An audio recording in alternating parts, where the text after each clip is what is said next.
Hello बच्चों, कैसे हैं आप सभी लोग।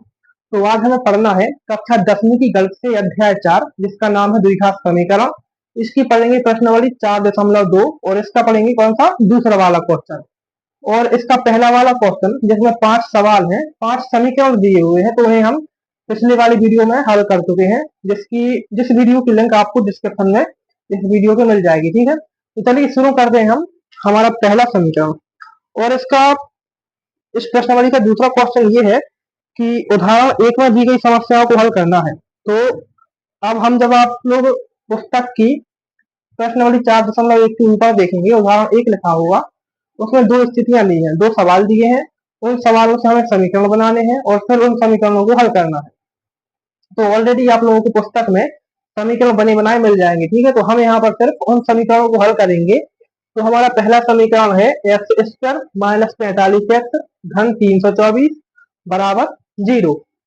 तो जैसा कि जब हम अध्याय 4 का द्विघात समीकरण का परिचय पढ़ा रहे थे, आप लोगों को इंट्रोडक्शन पढ़ा रहे थे, तो उस वाले वीडियो में अगर आपने देखा है तो ठीक है, और नहीं देखा है तो जाकर देख लेना। हमने ये बताया है कि किसी भी समीकरण को, किसी भी द्विघात समीकरण को गुणनखंड कैसे करते हैं, कैसे निकालते हैं। और जब भी इसे हल करते हैं तो इसके कितने हल निकलते हैं, दो हल निकलते हैं, दो आंसर आते हैं। तो चलिए एक बार फिर बता देते हैं। अब हमें इसके गुणनखंड करने हैं। ठीक है, तो गुणनखंड की एक बहुत ही आसान सी, बहुत ही सरल विधि है। सबसे पहले तो हमें क्या करना है, ये जो हमारा -45x है, इसके लिए हमें ऐसी संख्याएं ढूंढनी है जिन्हें प्लस माइनस मतलब जोड़ना घटाना करने पर हमें माइनस के 45 मिले, और जब उनका गुणा करें हम तो 324 मिल जाए। तो देखो, इसके लिए ऐसी संख्याओं को ढूंढने के लिए एक बहुत ही सरल सी विधि है। क्या है वो, कि जो पहली संख्या है और आखिरी संख्या है, इनका आपस में गुणा कर देंगे। गुणा करने के बाद जो संख्या मिलेगी उसका हम गुणनखंड कर देंगे। गुणनखंड करने के बाद जो संख्याएं मिलेगी हमें, उनसे हम ऐसी संख्या बनाएंगे जिससे हमारा समीकरण हल हो जाए। तो सबसे पहले तो पहली संख्या आखिरी संख्या का गुणा कर देंगे। पहली संख्या क्या है, एक्स स्क्वायर। देखो यहाँ पर संख्या तो कोई है नहीं, एक्स स्क्वायर है। तो जब भी किसी चर के साथ कोई संख्या नहीं होती है तो उसके साथ हम क्या मान लेते हैं, एक मान लेते हैं। तो हम मान लेंगे यहाँ एक है, और एक का गुणा हम करेंगे 324 में। तो यहाँ करेंगे एक गुणित 324, और जब 324 का एक में गुणा करेंगे तो कितना आएगा, 324 आएगा। ये आ गया 324। इसके निकाल लेंगे हम गुणनखंड। अच्छा, और गुणनखंड की शुरुआत किस संख्या से करते हैं, तो गुणनखंड की शुरुआत करते हैं हम 2 से। क्योंकि देखो, जब भी आप गुणनखंड निकालो तो आप संख्या को देख लेना, अगर उसके आखिरी में आखिरी संख्या अगर सम है तो 2 से शुरुआत करोगे, अगर विषम है तो 3 से शुरुआत करोगे, और अगर ऐसी संख्या है जिसमें 2 या 3 या फिर अन्य छोटी संख्या से भाग नहीं दे सकते हैं तो बात अलग है। फिर उसके बाद फिर उसे उसके जैसे हमें संख्या ढूंढनी पड़ती है। तो सबसे पहले हम 2 से करेंगे, 2 का 3 में करेंगे, एक बार 2 एकम 2, एक बार किया तो यहाँ एक लिख देंगे। ठीक है, 2 एकम 2। अब कितना बचा, यहाँ एक बचा, तो एक 2 के आगे आ गया, 2 के आगे कितना हो गया, 12 हो गया। 2 छीन 12 हो जाएंगे, पर 2 दूनी 4 हो जाएंगे। इसके बाद अब फिर 2 से करेंगे, 2 अट्ठे 16 और 2 एकम 2। अब यह 81 आ गया, मतलब पीछे एक है, मतलब विषम संख्या है, तो इसे हम करेंगे 3 से भाग। अब 3 से करेंगे तो 3 दूनी 6, 8 में से 6 जाएंगे, 2 बचेंगे, 21 हो जाएंगे। 30 आते 21। आप फिर से 3 से, 3 नाम 27, फिर 3 से, 3 तिरका 9 और 3 एकम 3। अब बच्चों यहाँ पर ध्यान से देखना, अब हमें यहाँ ऐसी संख्याएं मिलेंगी जिनसे हम समीकरण को आगे हल करेंगे। तो सबसे पहले 2 दूनी 4, 4 किया 12 और 12 किया 36। कितने आ गए यहाँ, यहाँ हमें मिल रहे हैं 36। आप लिख दे रहे थोड़ा, यहाँ हमें कितने मिल रहे हैं, 36 मिल रहे हैं। अब इन दोनों का करेंगे जब, तो 3 तिरका 9, यहाँ मिल जाएंगे 9, ऊपर हमने कर दिए 36। अब जब आप 36 और 9 इनको जोड़ेंगे तो 45 बन जाएंगे, लेकिन हमारे 45 कैसे हैं, माइनस के हैं। तो हम यहाँ क्या करेंगे, माइनस के 36 ले लेंगे, माइनस के 9 ले लेंगे, इन दोनों को जोड़ेंगे तो माइनस के हमारे 45 बन जाएंगे। और हाँ, एक बात और, जैसे हमने यहाँ पर गुणा करके अलग अलग संख्याएं इनकी बनाई है, वैसे भी आप भी कर सकते हैं। जैसी संख्या होगी, जैसी हमारी डिमांड होगी संख्या की, उस तरह से हम यहाँ पर संख्याएं बनाएंगे। ठीक, जैसे हमें 45 चाहिए था, तो अब हमें ऐसी संख्या बनानी थी जिनको जोड़ने पर 45 ही आए। तो ऐसे आप संख्या को देखकर कर सकते हैं। अरे 36, हाँ। तो अब इन संख्याओं को हम इस समीकरण में पुट करेंगे, 45 की जगह पर इन्हें लिखेंगे। तो हल x square minus 36x, 36x minus के 9x और धन का 324 पहले से है, तो 324 बराबर 0। अब देखो, जब माइनस 36x माइनस 9x को जोड़ेंगे तो माइनस के 45x मिल जाएंगे। अब यहाँ पर हमें क्या करना है, इस समीकरण में से अब इन्हें समीकरण में संख्याओं को कॉमन लेना है। तो देखो, सबसे पहले इन दो डिजिट को देखो, आप इन दो संख्याओं को देखो, यहाँ भी x है, इस संख्या गुणा में भी x है, तो हम क्या करेंगे, x को कॉमन कॉमन ले लेंगे यहाँ पर। तो x हमने कॉमन लिया, अब यहाँ क्या बचा, यहाँ x का स्क्वायर था, मतलब 2x थे, तो एक x हमने कॉमन ले लिया, तो बचा एक x। फिर माइनस का चिन्ह है, तो माइनस का चिन्ह यहाँ पर। इसके बाद यहाँ 36x थे, तो हमने x बाहर निकाल लिया, कितना बचा, यहाँ 36 बचेगा। 36 कोष्टक बंद कर देंगे। ठीक है, अब इन दो डिजिटों को देख लो आप, तो यहाँ तो x है लेकिन यहाँ x नहीं है, तो हम क्या करेंगे, 9 को बाहर निकाल लेंगे यहाँ से। ठीक है, तो जब हम 9 और माइनस के चिन्ह के साथ आएगा 9 यहाँ पर। ठीक है, तो 9 को हमने बाहर निकाल लिया। अब कोष्टक में क्या बचा, कोष्टक में बचा हमारा x, और यहाँ किसका प्लस का चिन्ह है, तो हम प्लस का चिन्ह नहीं लगाएंगे, यहाँ हम लगाएंगे माइनस का चिन्ह, क्योंकि जब इस माइनस का गुणा तो माइनस में होगा तो ये ऑलरेडी प्लस हो जाएगा। अब यहाँ पर हम कैसी संख्या लें जिसे 9 से गुणा करने पर हमें 324 वापस से मिल जाए। तो यहाँ हम क्या लेंगे, 36, क्योंकि जब यहाँ पर हम 9 का गुणा 36 में करेंगे तो हमें 324 मिल जाएगा, क्योंकि ये 324 के गुणनखंड है। तो यहाँ लेंगे हम माइनस के 36 और कोष्टक बंद बराबर 0। अब ये हमारा यहाँ पर कॉमन लेकर समीकरणों को हल कर दिया है। इसके बाद देखो, यहाँ पर x माइनस 36, x माइनस 36 दो कोष्टक है। अब इनमें से कोई हम एक कोष्टक ले लेंगे, तो हमने ले लिया x माइनस 36। अब एक कोष्टक उन संख्याओं का बनाना है जो हमने कॉमन ली थी। कॉमन कौन संख्या ली थी x, और एक ली थी माइनस के 9 बराबर 0। अब इन दोनों संख्याओं को हम अलग अलग हल कर देंगे, दोनों कोष्टकों को अलग अलग हल करेंगे। तो बीच में एक डंडी खींच लेंगे, तो x माइनस 36 बराबर 0। सबसे पहले इस कोष्टक को हल करेंगे, तो x का मान चाहिए, तो x बराबर, अब यहाँ 36 माइनस का है, जब बराबर के उस साइड पक्षांतर करेंगे तो प्लस का हो जाएगा, तो यहाँ आ जाएंगे प्लस के 36। ठीक है, एक आंसर तो हमारा ये आ गया। इसके बाद यहाँ करेंगे, तो x माइनस 9 बराबर 0।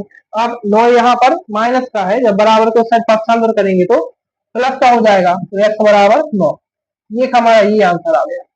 ठीक है, तो ये हमारे क्वेश्चन नंबर 2 के पहली स्थिति के पहले समीकरण के आंसर आ गए। दो आंसर आए हैं, x बराबर 36 और x बराबर 9। ठीक है, तो ये कर लो आप लोग। अब इसके बाद करेंगे हम हमारे दूसरे समीकरण को हल। तो हमारा दूसरा समीकरण क्या है अब, और अगर तुम लोग अभी क्वेश्चन ना लिख पाओ ना, तो वीडियो को थोड़ी देर के लिए रोक लेना या फिर पॉज कर लेना और क्वेश्चन लिख लेना, पूरा आंसर लिख लेना इसका। अब हम करेंगे क्वेश्चन नंबर 2, मतलब समीकरण 2 को हल करेंगे। तो हमारा समीकरण 2 क्या है अब, तो हमारा समीकरण वो है एक्स स्क्वायर माइनस 55x धन 750, मतलब 750 बराबर 0। अब जैसे हमने पहले समीकरण को हल किया है, बिल्कुल वही विधि लगेगी, सेम टू सेम ये समीकरण भी हल हो जाएगा। चलिए, सबसे पहले क्या करते हैं, हम हमारी पहली संख्या और आखिरी संख्या इनका आपस में गुणा कर लेंगे। गुणा करने के बाद जो संख्या मिलेगी उसका गुणनखंड कर लेंगे। गुणनखंड करने के बाद जिन संख्याएं से हम गुणनखंड करेंगे उनसे ऐसी संख्याओं को बनाएंगे जिससे हमें 55 मिल जाए। यहाँ पर जोड़ने घटाने पर 55 और गुणा करने पर 750। चलिए, यहाँ पर हम गुणनखंड करेंगे। हम सबसे पहले देखो, यहाँ कोई संख्या नहीं है, क्या मान लेंगे, एक मान लेंगे। एक का गुणा करेंगे 750 में, तो एक गुणित 750 क्या आएगा, 750 एकम 750। इनके निकालने की गुणनफल। सबसे पहले देंगे 2 से भाग, तो 2 3 6, 3 बार दिया, 3 नीचे, 2 3 6, 7 में से 6 जाएंगे, 1 बचेगा, हो गए जी 15। अब 2 सत्ते 14, फिर से 15 में से 14 गए, 1 बचा, 1 आ गया, 10 के आगे कितने हो गए, 2 पंचे 10। इसके बाद अब यहाँ पे क्या आ गया, 3 आ गया। अब देंगे हम 3 से, 3 एकम 3, तो 3 दूनी 6, 7 में से 6 जाएंगे, 1 बचेगा, 1 आ गया, 5 के आगे हो जाएंगे 15, 3 पाँचे 15। अब देंगे 5 से भाग, तो 5 दूनी 10, बचे कितने 25, पचम 25, फिर से 5 से, तो पचम 25, अब 5 एकम 5। अब यहाँ पर हमें ऐसी संख्याएं बनानी है इन संख्याओं से जिसके जोड़ने घटाने पर 55 और गुणा करने पर हमें 750 मिल जाए। तो हम क्या करेंगे, अब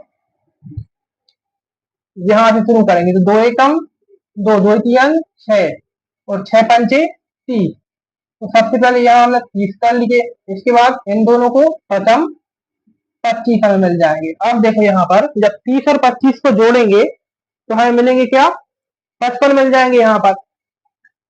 लेकिन 55 माइनस के हैं तो हमें माइनस के 55 चाहिए, तो क्या करेंगे, माइनस के 30 कर देंगे और माइनस के हमने 55 भी कर दिए, माइनस के सॉरी 25 कर दिए, ठीक है। अब क्या मिलेगा हमें, माइनस के 55 मिलेंगे।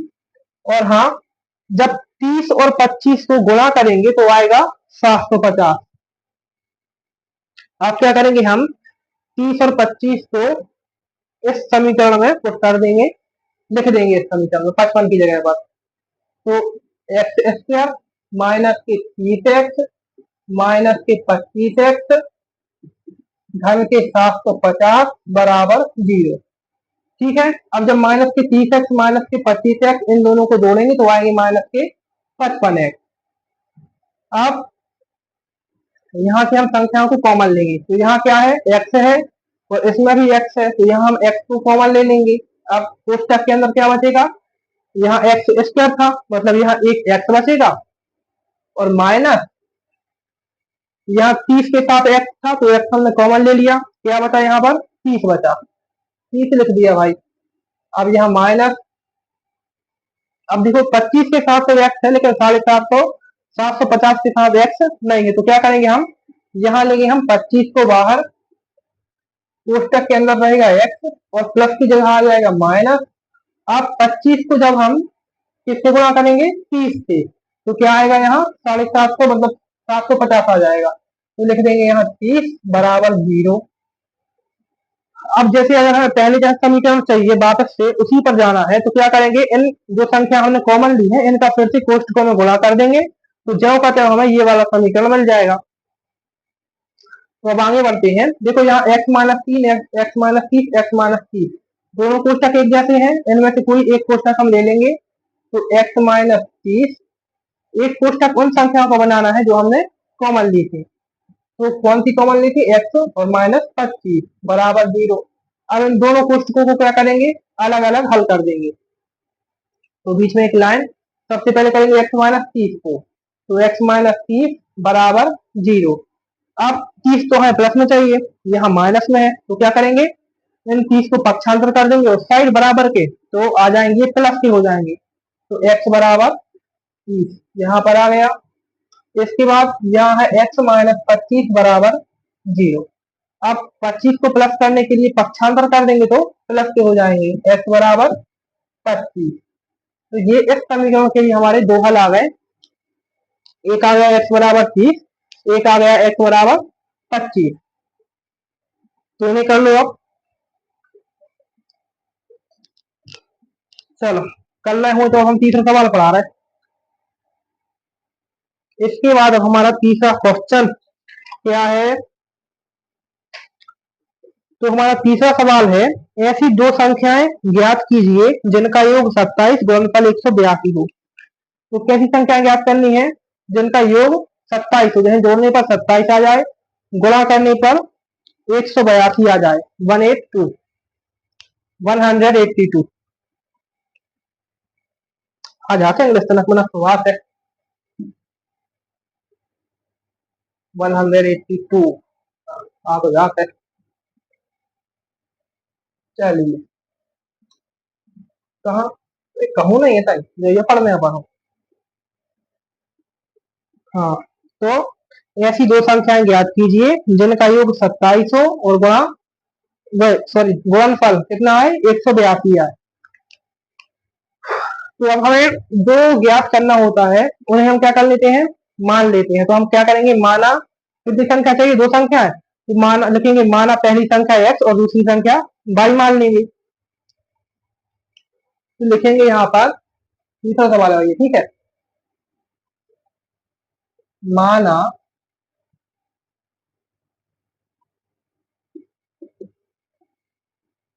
पहली संख्या x और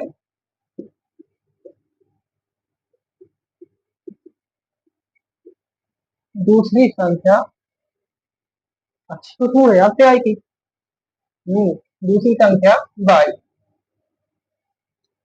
आप देखो यहाँ पर वो क्वेश्चन में क्या कह रहे हैं कि पहली संख्या मतलब ऐसी दो संख्याएं ज्ञात की जिनका योग 27 हो। अब दो संख्याओं को जोड़ने पर कितने मिल रहे हैं, 27 मिल रहे हैं। तो हम यहाँ पर करेंगे कि भाई x प्लस वाई बराबर कितने हो रहे हैं, 27 हो रहे हैं। तो हमने पहली संख्या में x मानी है। अब हम y का मान निकले थे जब निकालेंगे तो y का मान क्या आएगा, y बराबर 27 को बराबर को उस साइड है, जब x को उस साइड पहुंचाएंगे तो प्लस से माइनस हो जाएगा, तो 27 माइनस x। तो यहाँ पर से हमने y का मान निकाल लिया, क्या निकाला 27 माइनस एक्स, ठीक है। तो पहली संख्या तो हम x मानेंगे लेकिन दूसरी संख्या क्या करेंगे, हम 27 माइनस एक्स कर देंगे। और अभी कुछ लोगों को समझ में नहीं आएगा और जिन्हें समझ में आ गया तो वो आगे देखें। तो माना पहली संख्या x है और दूसरी संख्या y थी हमारी, तो हमने जो सवाल में लिखा था वही किया, क्या x प्लस वाई, वो कह रहे थे दोनों संख्याओं को जोड़ने पर 27 मिल रहा है, तो x प्लस वाई बराबर 27। इसके बाद अब जब इतना कर लिया तो हमने y का मान निकाल लिया, y का मान क्या आया 27 माइनस एक्स, तो वो y की जगह पर यहाँ पर रख दिया। इसके बाद क्या है, गुणनफल 182 है, मतलब इन दोनों को गुणा करने पर कितना आ रहा है, 182 आ रहा है। तो अब वो भी कर लेंगे हम, x कोष्टक में 27 माइनस एक्स बराबर कितना 182। अब इसे और हल करेंगे, और हल करेंगे जब तो क्या आएगा, तो यहाँ लिख देती बगल में जिससे और जगह बच जाए, क्या x कोष्टक में 27 माइनस एक्स बराबर 182। अब इसे और हल करें, और हल करेंगे जब तो क्या x में होगा 27 में करेंगे तो 27 एक्स में करेंगे तो एक्स स्क्वायर बराबर कितना है 182। अब हम क्या करेंगे, इस 182 को एक साइड कर लेंगे बराबर के, तो कैसा हो जाएगा, ये माइनस का हो जाएगा। तो 27 x minus x square minus के 182 बराबर 0।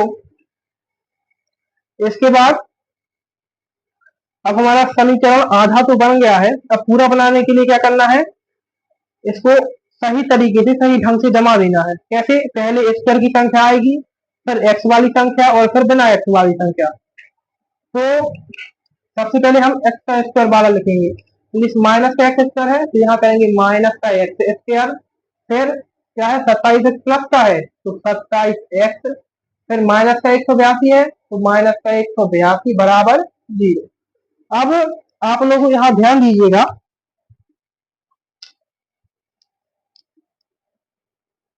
जब हम इसका परिचय पढ़ा रहे थे द्विघात समीकरण का, तो बताया था हमने कि जब किसी भी द्विघात समीकरण की अगर पहली डिजिट में पहली संख्या अगर माइनस की हो तो उसे हम आगे हल नहीं कर सकते हैं। तो इसमें क्या करेंगे, हम इसके माइनस को हटाएंगे। अब माइनस हटता कैसे है, तो यहाँ क्या करना पड़ेगा, ऋण चिन्ह का इसका कॉमन लेना पड़ेगा। जब ऋण चिन्ह को अगर माइनस के चिन्ह को हम कॉमन लेंगे तो क्या होगा, समीकरण में जो संख्या प्लस की है वो माइनस की हो जाएगी और जो माइनस की है वो प्लस की हो जाएगी। आप भाई कॉमन लेंगे, यहाँ लिखेंगे ऋण चिन्ह कॉमन लेने पर, ठीक है, ऋण चिन्ह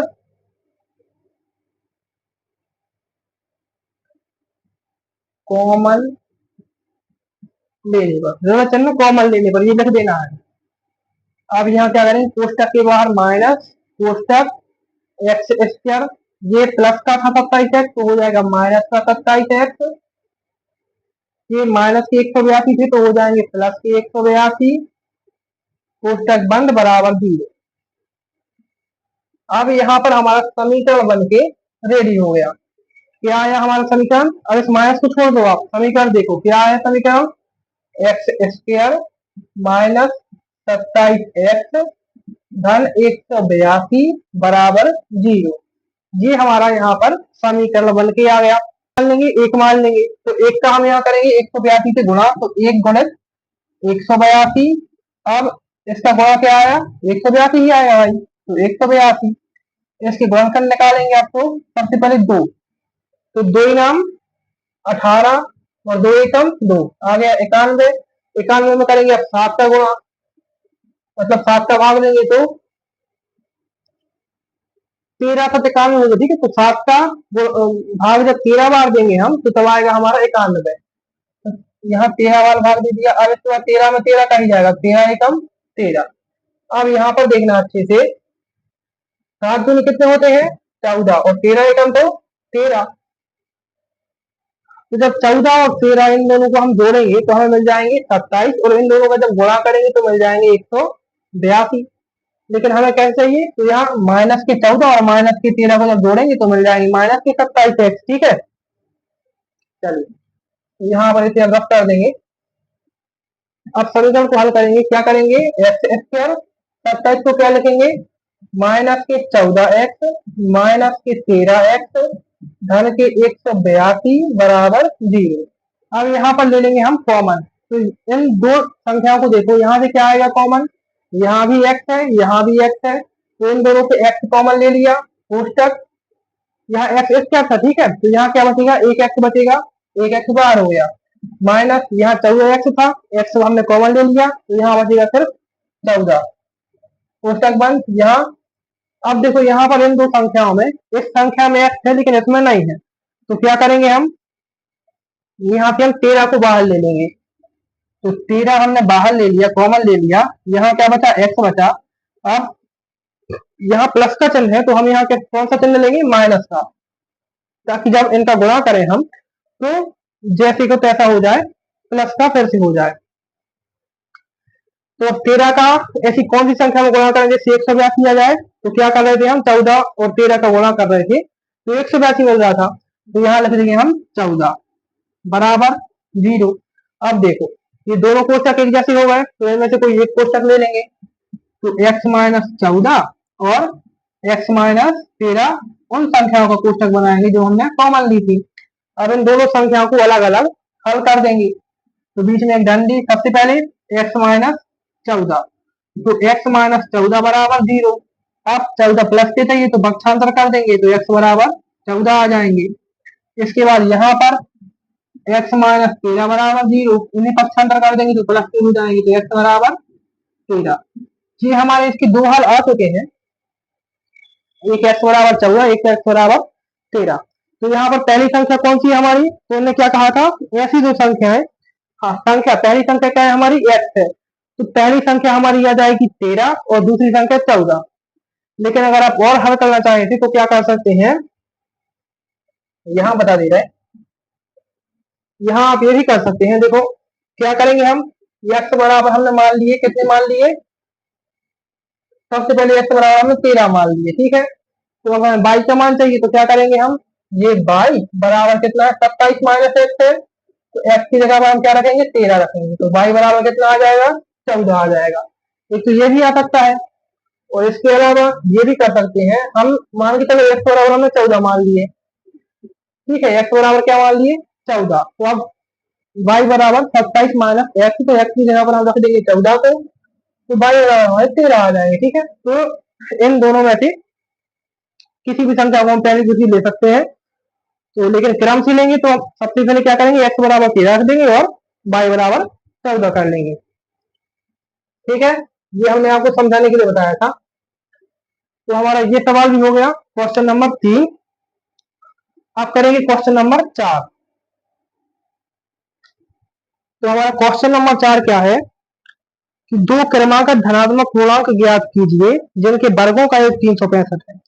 दो क्रमागत धनात्मक पूर्णांक, पूर्णांक मतलब कोई भी गिनती, ठीक है, और धनात्मक मतलब प्लस के, और क्रमागत मतलब क्रम से। क्रम से कैसे? जैसे एक के बाद दो आता है, दो के बाद तीन, तीन के बाद चार, चार के बाद पांच, तो ऐसे क्रम से क्रमागत पूर्णांक हमें ज्ञात करने हैं। और जिनके वर्गों का योग, जब हम इनका वर्ग करें तो कितने मिले हमें? 365 मिले। एक साल, एक साल में कितने दिन होते हैं? 365।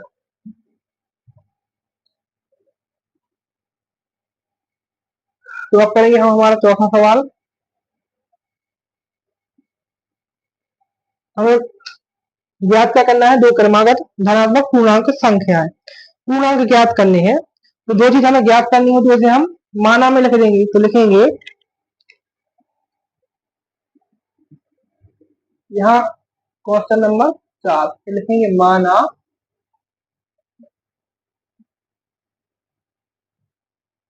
पहला पूर्णांक x मान लिया और दूसरा पूर्णांक y मान लिया। ठीक है, क्या माना हमने? पहला पूर्णांक x और दूसरा पूर्णांक हमने y माना। लेकिन यहाँ पर ऐसा करना नहीं है, करना हमें यहाँ पर कुछ है, ये तो हमने आपको समझाने के लिए लिखा है। तो देखो, अब आप लोगों को लग रहा होगा जैसे हमने पहले संख्याओं को माना था, संख्या पहले x मानी थी और दूसरी संख्या y मानी थी। तो क्या यहाँ भी ऐसा हो सकता है कि पहला पूर्णांक x मान ले और दूसरा पूर्णांक y मान ले? नहीं, यहाँ पर नहीं हो सकता। यहाँ हमें दूसरा पूर्णांक क्या मानना होगा, आपको यहाँ पर समझा देते हैं हम। जी देखो, जैसे मान के चलो हमारा पहला पूर्णांक 3 है, ठीक है, और उन्होंने क्वेश्चन में क्या कहा है? क्रमागत संख्या चाहिए, ठीक है। तो 3 के बाद क्रम में कौन सा आएगा? 3 के बाद क्रम में क्या है? 4 है। तो 3 के बाद आएगा 4, और 4 को हम कैसे रख सकते हैं? ऐसे रख सकते हैं, 3 धन 1 भी रख सकते हैं। तो ऐसे ही इसी प्रकार से बिल्कुल x में आएगा हमारे कि पहला पूर्णांक x है तो दूसरा पूर्णांक हमारा क्या होगा? क्रम से होगा क्या? x+1, ये आएगा हमारा दूसरा पूर्णांक। ठीक है, y नहीं आएगा इसकी जगह पर। तो पहला पूर्णांक x है, दूसरा पूर्णांक हमारा y है। अब वो क्या कह रहे हैं क्वेश्चन में कि ऐसे धनात्मक पूर्णांक ज्ञात कीजिए जिनके वर्गों का योग 365 है। तो अब हम क्या करेंगे? इन्हें वर्ग करके जोड़ेंगे और बराबर में लिखेंगे 365, जिससे हमारा समीकरण बनेगा। तो x का स्क्वायर धन कोष्टक में x+1 का स्क्वायर बराबर में कितने आ रहे? 365 आ रहा है। इन पूर्णांकों के वर्गों को जोड़ने पर 365 मिल रहे हैं। ठीक है, तो अब यहाँ से हम समीकरण बनाना शुरू करेंगे। तो सबसे पहले देखो यहाँ पर क्या है? x+1 का होल स्क्वायर है, तो यहाँ पर एक सरल समीकरण लगेगी। सरल समीकरण क्या है हमारी? तो सरल समीकरण है हमारी a प्लस, बहुत छोटी सरल समीकरण है, a प्लस बी का होल स्क्वायर बराबर क्या है? A square plus B square plus 2ab। इस सरल समीकरण को हमें इस कोष्टक में रख देना है। तो यहाँ पर a होगा हमारा क्या? x, और b होगा हमारा a। तो चलिए यहाँ पर रखते हैं, एक्स स्क्वायर दें कहते हो धन, इसमें सरल समीकरण रखेंगे जब तो क्या आएगा? एक्स का स्क्वायर, क्योंकि ए का स्क्वायर, धन 1 का स्क्वायर, जैसे बी का स्क्वायर, फिर धन 2, ए की जगह पर क्या? एक्स, और एक की जगह मतलब बी की जगह पर क्या? ए। ये हमारी लिख रही है यहाँ सरल समीकरण। अब बराबर 365। अब इसे हल कर लेंगे तो एक्स स्क्वायर और एक्स स्क्वायर ये दोनों क्या क्या हो जाएंगे? जुड़ जाएंगे तो 2x स्क्वायर हो जाएंगे। इसके बाद एक का वर्ग करेंगे तो एक ही हो जाएगा, एक एकम एक। इसके बाद यहाँ पर 2 एकम 2 और साथ में x, तो क्या आएगा? 2x, यहाँ आएगा 2x। और ये 365 उस साइड प्लस के हैं, जब पक्षांतर करके इस साइड लाएंगे तो माइनस के हो जाएंगे, तो माइनस के 365 बराबर में 0। अब इस समीकरण को और छोटा करेंगे तो क्या करेंगे? इस माइनस के 365 में से प्लस के बल को घटा देंगे हम, तो क्या आएगा हमारे पास? तो 2x स्क्वायर धन 2x, और जब माइनस के 365 में से एक को घटाएंगे तो 364 बचेंगे, लेकिन बचेंगे माइनस के, क्योंकि माइनस की संख्या हमारी बड़ी है। तो माइनस के 364 बराबर 0। अब देखो ये समीकरण बिल्कुल पहले जैसा हो गया, और इसमें और कुछ भी हम कर सकते हैं। क्या करेंगे इसमें? इसमें देखो यहाँ भी 2 है, यहाँ भी 2 है और यहाँ 4 है, मतलब इस संख्या में 2 का भाग जा सकता है। तो हम यहाँ पर 2 को कॉमन ले लेंगे, ठीक है। जब हम 2 को कॉमन लेंगे, यहाँ पर 2 को कॉमन लिया, यहाँ क्या बचेगा? x बचेगा, तो x का स्क्वायर धन यहाँ 2 बचेगा, नहीं यहाँ भी x बचेगा, ठीक है। तो यहाँ x लेके आ, माइनस है बीच में तो माइनस। अब जब आप 364 में 2 का भाग दोगे तो 2 एकम 2 बचेगा, 16 2 अट्ठे 16 2 दूनी 4, क्या आएगा? 182 आ जाएगा। तो इसकी 364 की जगह पर हम क्या लिख देंगे? यहाँ पर 182 लिख देंगे, जिससे जब 2 का गुणा 182 में करेंगे तो क्या कहते हो 364 आ जाएगा। कोष्टक बंद बराबर 0। अब यहाँ से हमारी समीकरण क्या, सॉरी समीकरण क्या बन गया? एक्स स्क्वायर धन एक्स माइनस 182 बराबर 0। ये हमारा समीकरण है। अब आप लोगों में से कुछ को लग रहा होगा कि भाई यहाँ से 2 कहाँ गायब हो गया। तो देखो 2 यहाँ इस समीकरण के गुणा में था, जब हमने पक्षांतर किया तो 0 के बटे में आ गया, और 0 के बटे में कोई भी संख्या आती है कैसी हो जाती है? 0 हो जाती है। तो यहाँ पर 2 हमने 0 कर दिया, लिखा नहीं है, आप लोग समझ जाना, ठीक है। इसमें तो होशियार हो गए। अब हमें इस समीकरण को हल करना है, यहाँ हम इस समीकरण को हल कर देंगे। क्या है हमारा समीकरण? एक्स स्क्वायर धन एक्स माइनस 182 बराबर 0। अब समीकरण को हल करने के लिए क्या करेंगे? पहली संख्या और आखिरी संख्या इनका गुणा करेंगे, इनकी गुणनखंड निकालेंगे, और जो गुणनखंड आएंगे उनसे ऐसी संख्या बनाएंगे जिससे हमें यहाँ पर x प्राप्त हो जाए, और कैसा? प्लस का x प्राप्त हो जाए। चलिए यहाँ पर हम गुणनखंड निकाल दें। सबसे पहले 182 के 2 के करेंगे, 2 नाम 18 2 एकम 2, फिर 7 से कर देंगे तो 13 7 91, और 13 से कर लेंगे 13 एकम 13। अब देखो इन दोनों का जब गुणा करेंगे तो क्या आएगा? 7 दूनी 14, और 13 का देंगे तो 13 एकम 13 13 ही आएगा। तो जब हम 14 में से 13 को घटा देंगे तो क्या बचेगा? प्लस का 1 बचेगा, मतलब x बच जाएगा हमारा, और इनका गुणा करेंगे तो 182 आ जाएगा, ठीक है। चलिए इसे अब रफ कर देंगे। अब x की जगह पर क्या लिखेंगे हम? एक्स स्क्वायर प्लस का 14x और माइनस का 13x, और माइनस की 182 पहले से थे तो बराबर 0। अब इसके बाद इनमें से हम संख्याओं को कॉमन ले लेंगे। तो यहाँ पर देखो यहाँ x है और यहाँ x है, इन दोनों में से हमने x को कॉमन ले लिया। क्या बचा यहाँ पर? एक x बचा, क्योंकि यहाँ वर्ग था, धन बचा, धन धन का चिन्ह, और 14 में से हमने x कॉमन ले लिए तो क्या बचा यहाँ पर? 14 बचेगा, कोष्टक बंद, माइनस का चिन्ह यहाँ पर। अब यहाँ पर हम लेंगे कॉमन क्या? 13, क्योंकि इस संख्या में x है लेकिन इस संख्या में x नहीं है, तो यहाँ पर हमने माइनस के 13 कॉमन लिए, कोष्टक के अंदर क्या बचा? x बचेगा। अब यहाँ पर हम लेंगे प्लस को, क्योंकि प्लस इसलिए लेंगे जब माइनस का गुणा हम प्लस में करेंगे तो जब कहते हैं यहाँ पर माइनस आ जाएगा। तो 13 के लिए हम क्या करेंगे? यहाँ पर लेंगे 14, क्योंकि 14 का गुणा जब 13 में कर देंगे तो 182 आ जाएगा। अब ये दोनों कोष्टक समान है, इन दोनों में से कोई एक कोष्टक ले लेंगे तो x प्लस 14। अब एक कोष्टक बनाएंगे उन संख्याओं का जो हमने माइनस के ली थी, कॉमन ली थी, तो x माइनस 13 बराबर 0। अब इन दोनों कोष्टकों को हम अलग अलग हल कर देंगे। कैसे करेंगे? बीच में एक लाइन खींचेंगे। तो सबसे पहले x धन 14 बराबर 0, तो क्या आ जाएगा? ये 14 प्लस का है, बराबर के उस साइड जाएगा माइनस का हो जाएगा, तो x बराबर माइनस के 14। यहाँ पर आ गया x माइनस के 14, और ये वाला कोष्टक तो x माइनस 13 बराबर 0, तो ये हो जाएंगे प्लस के 13, ठीक है। तो एक आ गया x बराबर माइनस 14, एक आ गया हमारा x बराबर प्लस के 13 आ गया। अब देखो यहाँ पर पहला पूर्णांक और दूसरा पूर्णांक भी हमें ज्ञात करनी है, तो क्या करेंगे हम? सबसे पहले करेंगे, देखो अगर हम पहले पूर्णांक में इसे रख कर देंगे, अब तब तो आप लोग लिख लेना कॉपी में।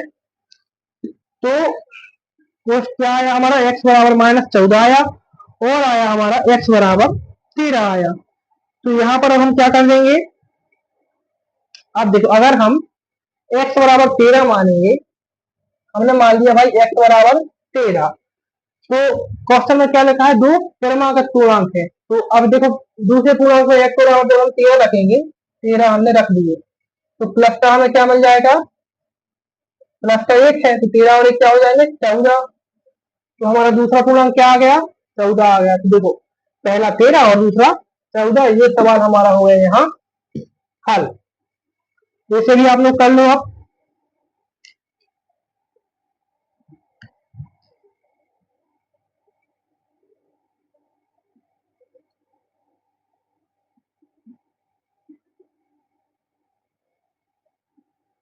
चलिए,